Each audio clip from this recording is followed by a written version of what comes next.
ఓం మహాగణాధిపతయే నమః. ఓం గురుభ్యో నమః. ఓం శ్రీమాత్రే నమః. పరమేశ్వర స్వరూపమైనటువంటి జ్యోతిష, వాస్తు మరియు ఇతర అనేకమైనటువంటి శాస్త్రములను మనకు అందించినటువంటి మహర్షులకి నమస్కారం. హయగ్రీవ హయగ్రీవ హయగ్రీవేతి యో వదేత్ తస్య నిస్సరతే వాణి జహ్నుకన్యా ప్రవాహవత్. అరుణాం కరుణాతరంగితాక్షీం ధృతపాశాంకుశపుష్పబాణచాపాం అనిమాదిభిరావృతాం మయూకైః అహమిత్యేవ విభావయే భవానీం. శ్రీమాత్రే నమః. ప్రేక్షకులకి ఆ లలితాంబిక అమ్మవారి యొక్క అనుగ్రహం పరిపూర్ణంగా కలగాలని మనస్ఫూర్తిగా కోరుకుంటూ, మనం ఈరోజు చంద్రగ్రహణం మనకు 18వ తేదీ ఉదయం 6:12 నుంచి 10:17 వరకు ఉంటుంది. దీన్ని పాక్షిక చంద్రగ్రహణం అంటారు. ఈ చంద్రగ్రహణం మనకి ఇండియాలో కనబడదు, స్వల్పంగా కనబడవచ్చు, మహా అంటే కానీ కనబడదు. బయట దేశాల్లో, అమెరికన్ కంట్రీస్లోనే ఉంటుంది దీని ప్రభావం. కాబట్టి ఇక్కడ చాలామందికి సందేహం ఏంటంటే, మరి కనబడదు కదా, ఇది రాసుల మీద ఫలానా వాళ్ళకి ఏదైనా ఉంటుందా అంటే ఉంటుంది. కనబడకపోయినా దాని ప్రభావం ఉంటుంది.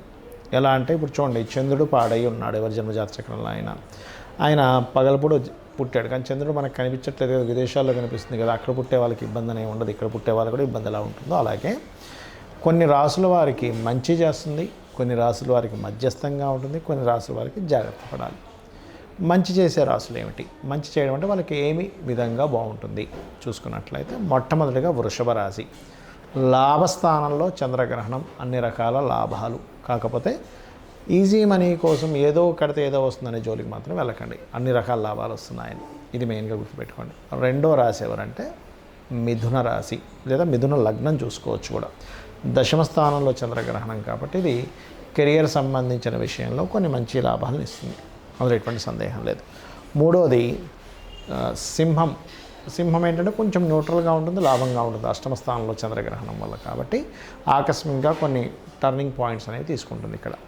అలాగే కొన్ని పూర్వీకుల ఆస్తుల విషయంలో కూడా కొద్దిగా జాగ్రత్త, వాహనం మీద వెళ్ళినప్పుడు కొంత జాగ్రత్త పడాలి. అలాగే తులారాశి వారికి 6వ స్థానంలో చంద్రగ్రహణం అనేటువంటిది ముఖ్యంగా శత్రువుపై జయాన్ని ఇస్తుంది ఇక్కడ. ఇది గుర్తుపెట్టుకోండి తులారాశి వారికి, ఆ తులాలగ్నం వారికి. అదేవిధంగా మరొక రాశి ఏది అంటే మకరం. అంటే 3వ స్థానంలో ఎప్పుడైతే గ్రహణం పడుతుందో మీరు చేసేటువంటి ప్రయత్నాలు సక్సెస్ అవుతాయి.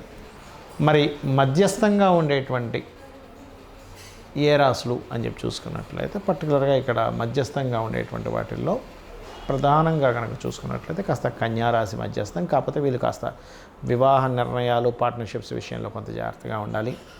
మరియు ధనస్సు రాశి వారు మధ్యస్థంగా ఉంటుంది కాబట్టి మీరు ప్రాపర్టీస్ ఏదైనా తీసుకునేటువంటి అంశాలలో కాస్త జాగ్రత్త వహించాలి అనేటువంటి చూపిస్తుంది. కొంతవరకు సింహం కూడా మధ్యస్థం కిందకు వస్తుంది.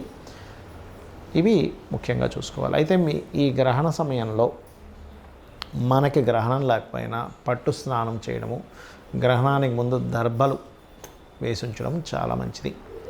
వేసించి చక్కగా గ్రహణానికి ముందు స్నానం చేసి 6:12 కూర్చొని 10:18 వరకు మీ ఇష్టదైవ ప్రార్థన కనుక చేసుకున్నట్లయితే ఖచ్చితంగా బాగుంటుంది. దానివల్ల 3 సంవత్సరాల పాటు రెగ్యులర్గా చేసిన జప ఫలితం వస్తుంది. ఎందుకంటే 1000 టైమ్స్ అంటారు, 1000 డేస్ అంటే ఎంత, దాదాపుగా 3 సంవత్సరాలు.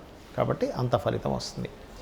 మనకి మహర్షి గ్రహణాన్ని ఒక అద్భుతమైన యోగంగా చెప్పారు. కాబట్టి భయాలన్నీ వదిలేసి ఫస్ట్ ఇది ఒక యోగము అనే భావనతో లలితా సహస్రనామాలు చేస్తారా, నారాయణ మంత్రం చేస్తారా, శివ పంచాక్షరి చేస్తారా, లలితా సహస్రనామాలు మనం చెప్పినటువంటి నామస్మరణలు చేస్తారా, ఏదైనా చేసుకోండి, అన్ని విధాలా మీకు బాగుంటుంది. కాబట్టి చేయండి, అన్ని విధాలా బాగుంటుంది.